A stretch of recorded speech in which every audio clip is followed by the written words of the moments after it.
Language deprivation refers to a lack of exposure to linguistic stimuli during childhood, which is essential for normal language acquisition.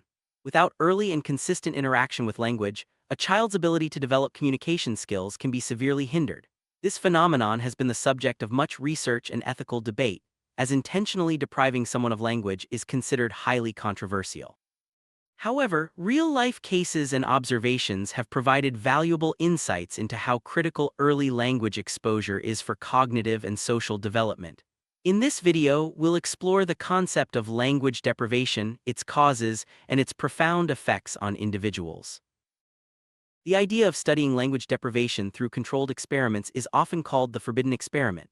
This term, coined by writer Roger Shattuck, highlights the ethical dilemma.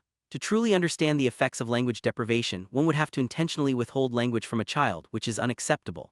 Instead, researchers have relied on naturally occurring cases, often tragic situations where children were isolated or neglected. These cases, while rare, have shaped our understanding of the critical periods in language development and the sensitive windows during which language must be acquired for normal proficiency. One of the most well-known cases of language deprivation is that of Jeannie, a girl discovered in 1970 after spending her childhood in extreme isolation. Jeannie was strapped to a chair and deprived of normal social interaction until age 13. Upon discovery, she was malnourished and almost completely silent, though she could make eye contact and follow some instructions. Intensive language training followed, but Jeannie's progress was limited.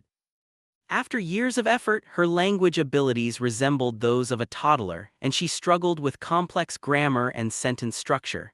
Jeannie's case provided crucial evidence for the existence of a critical period in language development.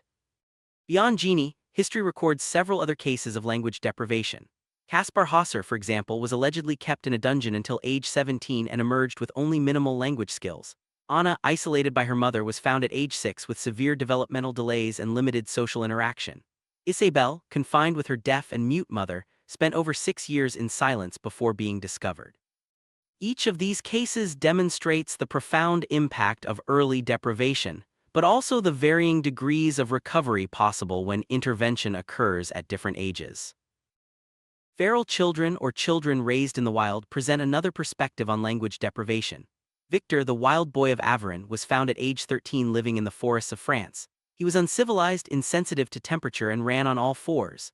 Under the care of Dr. Idard, Victor underwent years of training and managed to recover some speech, but never achieved full language proficiency.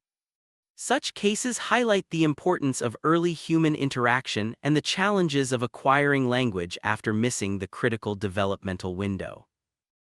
Deaf children are at particular risk for language deprivation if they lack access to fluent language models, whether spoken or signed. Without early exposure to full language, deaf children can experience not only delays in language acquisition but also broader cognitive and mental health challenges. While cochlear implants and hearing aids can help some, not all children benefit equally. Studies show that deaf children who learn sign language from birth process it in the same brain regions as hearing children process spoken language. Delayed exposure, however, can result in lifelong difficulties with grammar and communication. The critical period hypothesis suggests there is a window in early childhood up to puberty when language acquisition occurs most naturally and effectively. If language exposure happens during this time, children can achieve native-like proficiency in grammar, pronunciation, and vocabulary. After this period, learning a first language becomes much more difficult, and full mastery is unlikely. The concept of sensitive periods extends this idea, proposing that while learning is still possible after the critical period, it becomes progressively harder as time passes. These theories are supported by evidence from both typical and deprived language development. Language deprivation has lasting effects that go beyond communication. Individuals deprived of language in early childhood often struggle with social interaction, academic achievement, and even cognitive development. In deaf children, for example, late exposure to sign language can result in processing it visually rather than linguistically, leading to persistent difficulties. Even with intensive intervention, those who miss the critical period rarely achieve full fluency. These findings underscore the importance of early, rich language environments for all children, regardless of their hearing status or circumstances.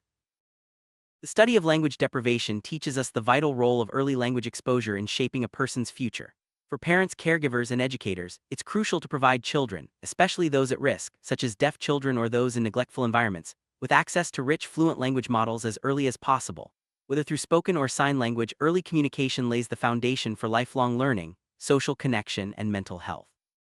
By understanding the consequences of deprivation, we can better advocate for policies and practices that ensure every child has the opportunity to develop their full linguistic and cognitive potential.